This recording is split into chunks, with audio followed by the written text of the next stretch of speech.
On a cold January morning in Wichita, a mother answered her front door and found police officers standing on her porch. Their faces were tight. Their voices were controlled. And before they even spoke, she already knew something was wrong. Because in neighborhoods like hers, police cars didn't stop unless something terrible had happened. But what nobody on that street understood, not the mothers walking children to school, not the men warming up their pickup trucks, not the elderly couple who waved from across the road, was that evil had not broken into their neighborhood. Evil had been living there the entire time. And his house was only a few doors away. For 30 years, the people of Wichita lived with a ghost. A killer who didn't just murder. He watched. He studied. He planned. He wrote letters. And then he vanished, leaving behind nothing but fear, unanswered questions, and crime scenes so disturbing that even veteran detectives struggled to sleep afterward. The newspapers gave him a name he chose himself. BTK. Bind. Torture. Kill. And for decades, nobody knew that the man behind those letters, the man who terrified an entire city, was the same neighbor who smiled politely while mowing his lawn. It all began on January 15th. 1. The morning looked ordinary. The sky over Wichita was pale gray. The roads were quiet. Children were preparing for school. Coffee brewed in kitchens. Radios played softly in parked cars. And inside a modest home on North Edgemore Street, life was moving exactly as it always had. Until it wasn't. Inside that home lived the Otero family. Joseph, Julie, and their children. They were ordinary people. Church-going. Hardworking. The kind of family neighbors described as good people. The kind of family no one ever imagined would become the center of one of America's most terrifying investigations. But sometime that morning, someone entered their home. Not by accident. Not in a panic. Not in a rush. He came prepared. And what happened inside would scar Wichita forever. When the first officer stepped through that doorway, he stopped moving. The house was silent. Too silent. No television. No footsteps. No voices. Just stillness. And then he saw it. Something lying motionless on the floor. Then another. And another. And another. 4 members of one family. Gone. Bound. Staged. Left behind with a level of cruelty investigators had never seen before. Some officers walked back outside and vomited. Others stood frozen. Nobody spoke. Because nobody knew how to explain what they had just seen. By noon, police tape surrounded the entire block. News crews arrived. Neighbors gathered on sidewalks. Parents pulled children indoors. Curtains moved as people peeked from windows. Rumors spread faster than facts. Home invasion. Drug crime. Revenge. Gang activity. Everyone had theories. But detectives standing inside that house knew something far worse. This wasn't random. This wasn't personal. This wasn't rage. This was practice. This was planning. This was someone who enjoyed control. And that realization made the entire city vulnerable. Across Wichita, doors started locking earlier. Women stopped jogging alone. Parents double-checked windows. Gun stores sold out of ammunition. Dogs that had never slept indoors were suddenly sleeping beside their owners' beds. And everywhere, the same question echoed. Who did this? But there was something even more terrifying. No fingerprints. No witnesses. No obvious suspects. Nothing. As if the killer had walked in, done the impossible, and disappeared into thin air. Weeks turned into months. Months turned into years. And still, nothing. Until one day, a library worker found something unusual. A letter, folded carefully, placed where it would be discovered. At first, it looked harmless. Just paper. Just ink. Just words. But when detectives unfolded it, the room went silent. Because whoever wrote it knew details. Details only the killer could know. And at the bottom of that letter, the writer introduced himself. Not with a name, but with 3 letters. BTK. Bind. Torture. Kill. And from that moment, the case changed forever. The man wasn't hiding. He wanted attention. He wanted headlines. He wanted fear. And worst of all, he wanted the city to know he was still out there, still watching, still choosing, still hunting. Every newspaper in Wichita carried the story. Parents stopped letting children walk to school. Businesses closed earlier. Neighborhood watch groups formed overnight. Churches began holding evening safety meetings. And while the city panicked, BTK watched and smiled, because fear was exactly what he wanted. But while detectives studied letters, compared handwriting, interviewed suspects, and built profiles, BTK was living another life. A normal life. A quiet life. A life nobody would ever suspect. He had a job. He paid bills. He attended church. He smiled at neighbors. He shook hands. He volunteered.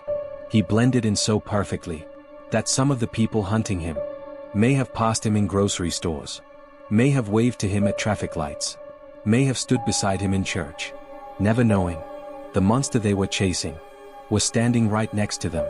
Years passed. Then more killings. Different victims. Different neighborhoods. Same signature. Same control. Same cruelty. And every crime scene told investigators the same terrifying truth. BTK wasn't improvising. He was evolving. Learning. Becoming smarter. More disciplined. More patient. And harder to catch. Then one detective noticed something. A pattern. Victims weren't random. Neighborhoods weren't random. Timings weren't random. BTK wasn't choosing victims impulsively. He was studying them. Watching them. Learning routines. Learning schedules. Learning vulnerabilities. Sometimes for weeks. Sometimes for months. Maybe longer. Which meant one thing. Before every murder, he was already there. Watching. From somewhere nearby. Maybe a parked car. Maybe across the street. Maybe from behind a tree. Maybe pretending to be a harmless neighbor. And suddenly, every stranger in Wichita became suspicious. Children were taught not to talk to men they didn't know. Women checked rearview mirrors. Husbands bought extra locks. Neighbors watched neighbors. Trust disappeared. Because BTK had done something few killers ever achieve. He didn't just murder people. He made an entire city afraid of itself. And then, without warning, he disappeared. No letters. No murders. No clues. Nothing. Months passed. Then years. Then decades. And slowly, the city began breathing again. Children grew up. Families moved on. Detectives retired. Case files gathered dust. New officers read old reports like ghost stories. And people started believing. Maybe BTK was dead. Maybe he moved away. Maybe he was in prison under another name. Maybe they'd never know. Maybe the monster was finally gone. But monsters like BTK don't disappear. They wait. And somewhere, inside a quiet suburban home, a man smiled at neighbors, attended church, raised a family, and waited for the perfect moment to remind Wichita that he was never gone. Then one morning, 30 years after the first murders, a newsroom received a package. No return address. No fingerprints. Just a box. And inside was a message. A message that would send shockwaves through Kansas. Because written in careful handwriting were 3 letters the city had prayed never to see again. BTK. And this time, he wasn't just back. He was ready to play. The newsroom receptionist almost threw it away. That was the terrifying part. The package looked ordinary. Brown paper. Cheap tape. No return address. No fingerprints. No reason to believe it contained anything more than documents or promotional material. But when one producer opened it, everything changed. Because inside was a letter. Typed. Neat. Controlled. And attached to it were crime scene photographs nobody outside law enforcement should ever have seen. The room went silent. Nobody moved. Nobody breathed. And one veteran journalist whispered words nobody in Wichita ever wanted to hear again. His back.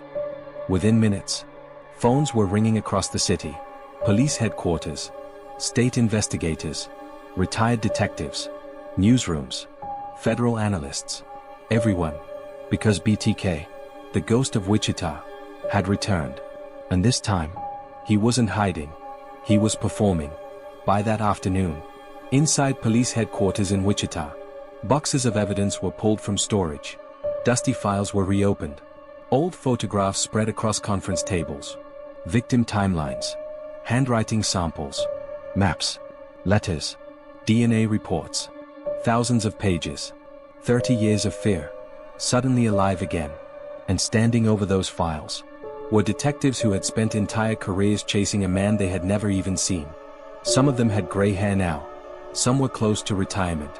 Some had promised their wives, their children, and themselves.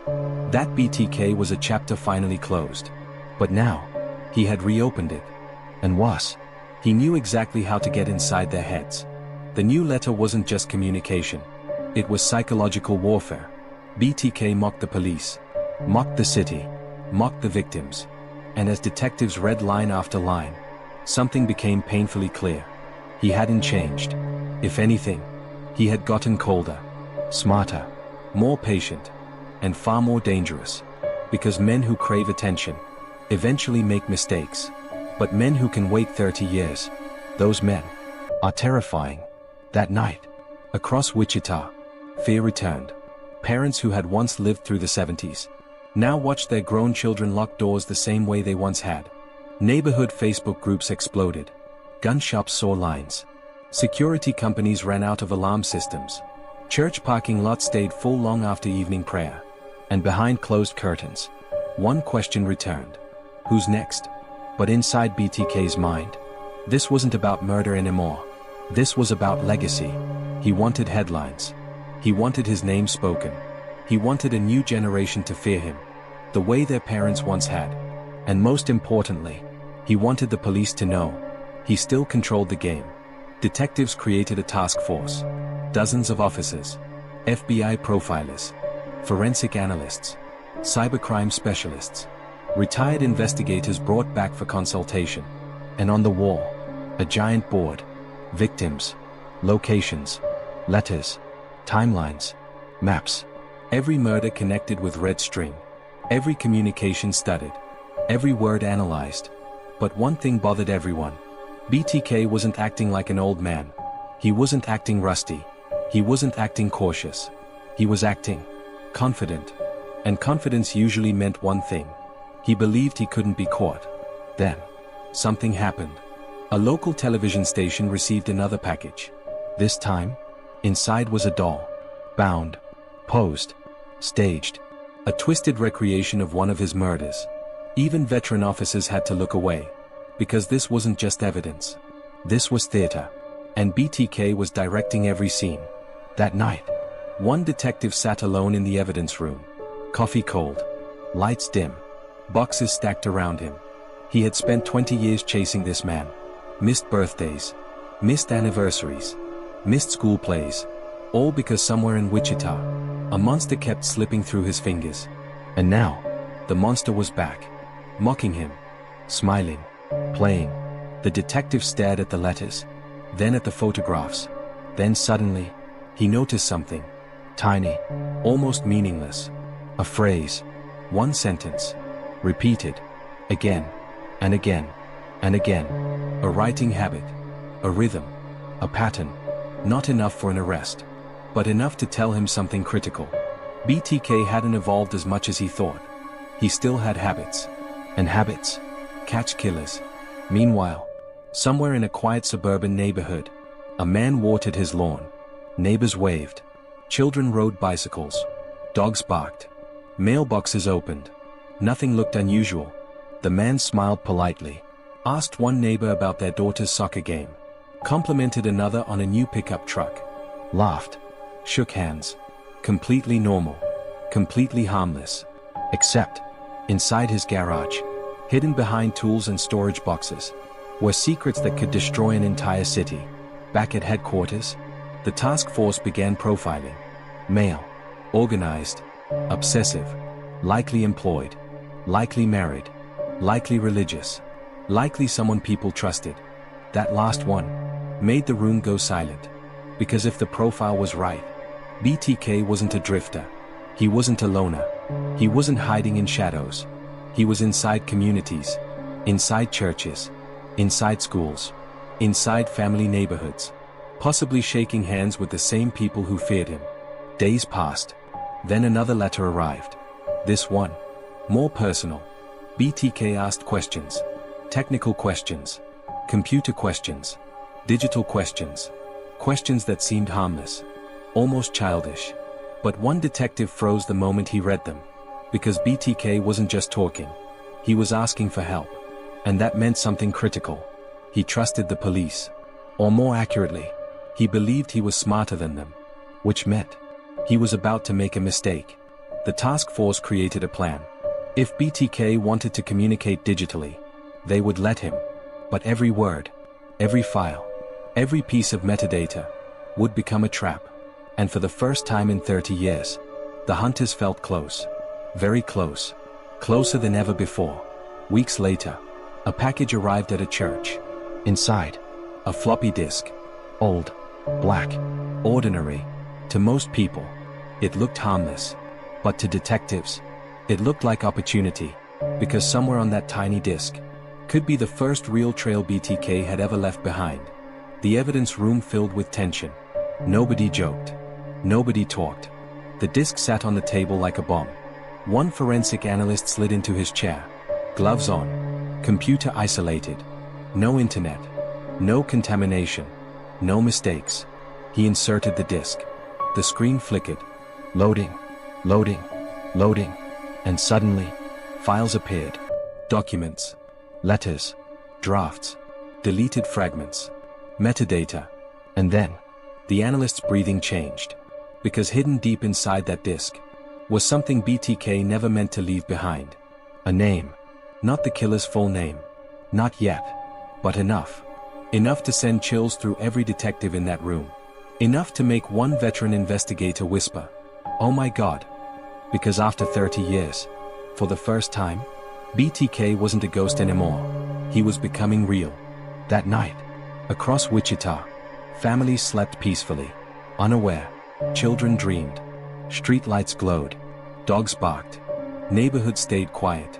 And somewhere, only miles away, a man sat in his living room, watching television, completely unaware that the game he thought he controlled was finally turning against him. The next morning, federal analysts confirmed it. The metadata pointed somewhere specific.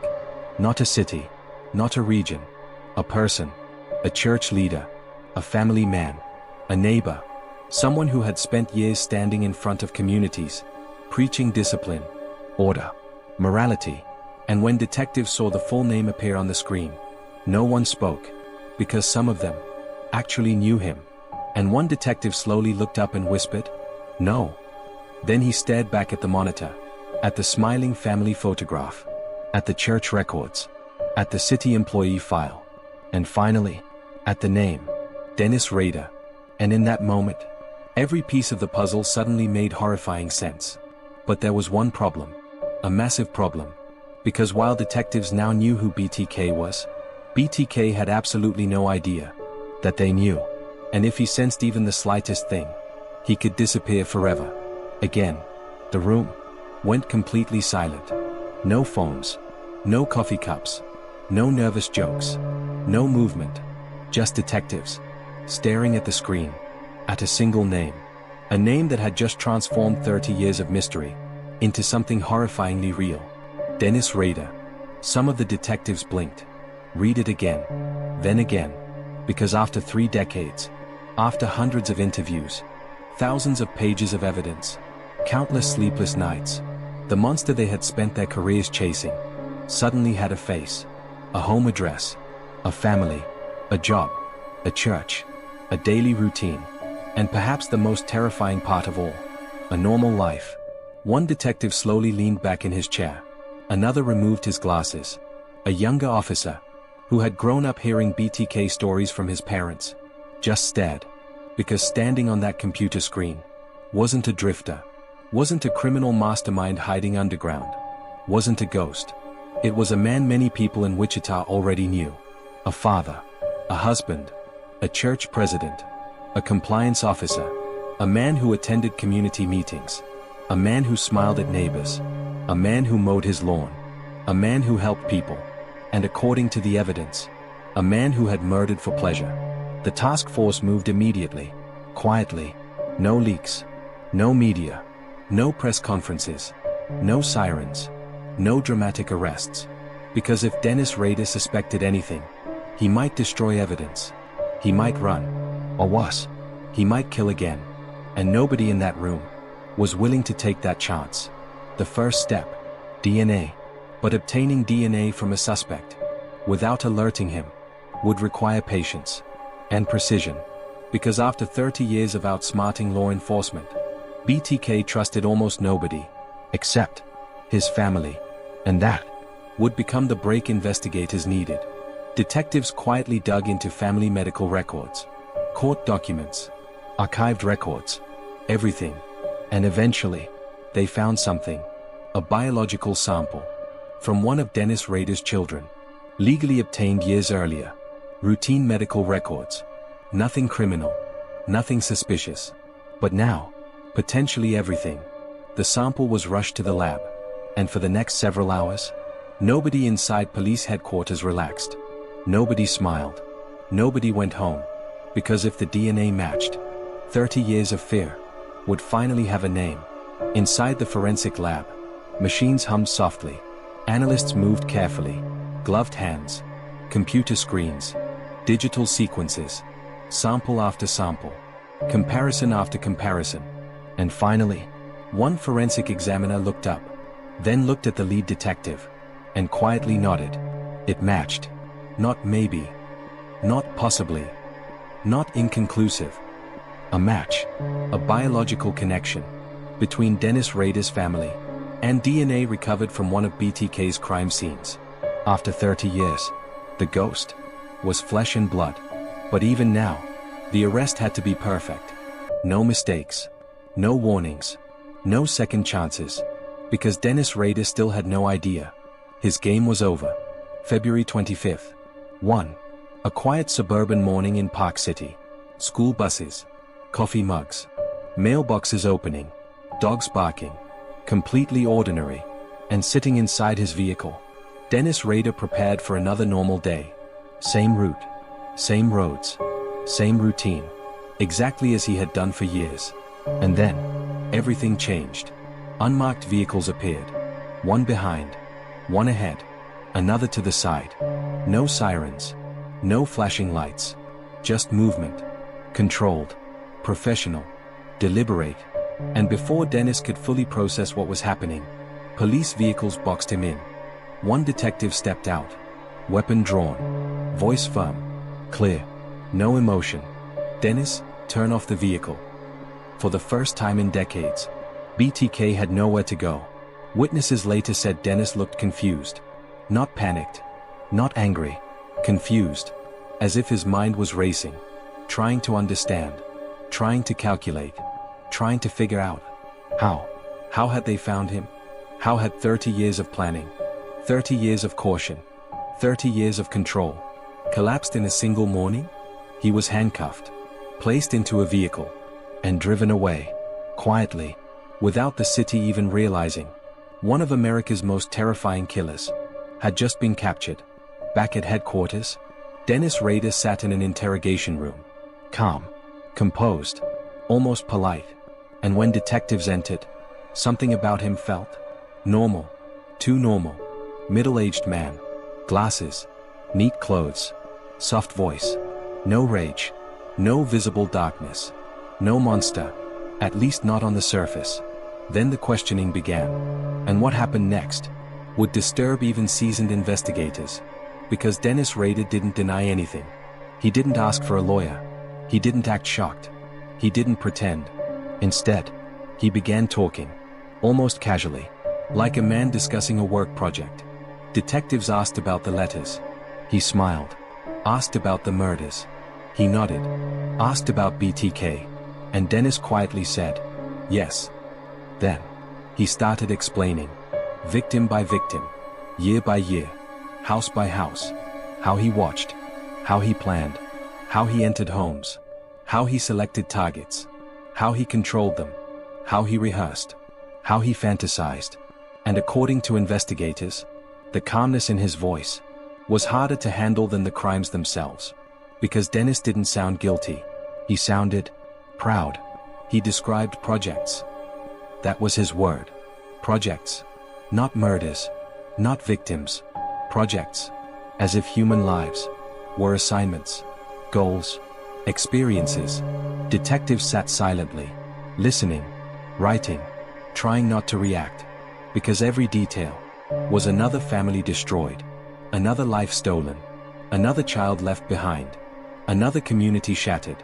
And Dennis Rader talked as though he were remembering old vacations. Eventually, the public learned the truth. And when Wichita heard the news, the city froze. Because the killer wasn't some stranger, wasn't some outsider, wasn't some drifter. He had been there the whole time, living among them, smiling at them, praying beside them, working beside them, helping them, and all while hiding secrets too horrifying to imagine. Neighbors cried during interviews. Some looked physically sick. Others refused to believe it. Church members broke down on camera. Co-workers described him as organized, helpful, quiet, normal. And that word, normal, suddenly felt terrifying. Because Dennis Rader had done something few killers ever manage. He didn't hide in darkness. He hid in routine. In family dinners. In church meetings. In neighborhood conversations. In lawn mowing. In handshakes. In smiles. In normality.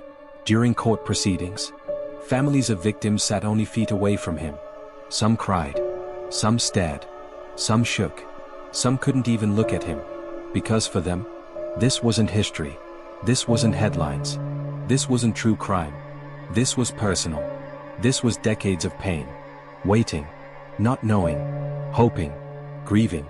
And now finally, facing the man responsible. Dennis Rader eventually confessed to 10 murders. 10 lives. 10 families. 10 stories cut short. And in 2005, he was sentenced to 10 consecutive life sentences. No parole. No freedom. No more letters. No more games. No more hunting. But even after the sentence, the story didn't end. Because Wichita would never be the same. Some victims' families finally found closure. Others never truly did. Because some wounds never fully heal. And even now, years later, when people drive through those quiet neighborhoods, past those ordinary houses, past trimmed lawns, past church buildings, past smiling neighbors, some still think about one terrifying truth.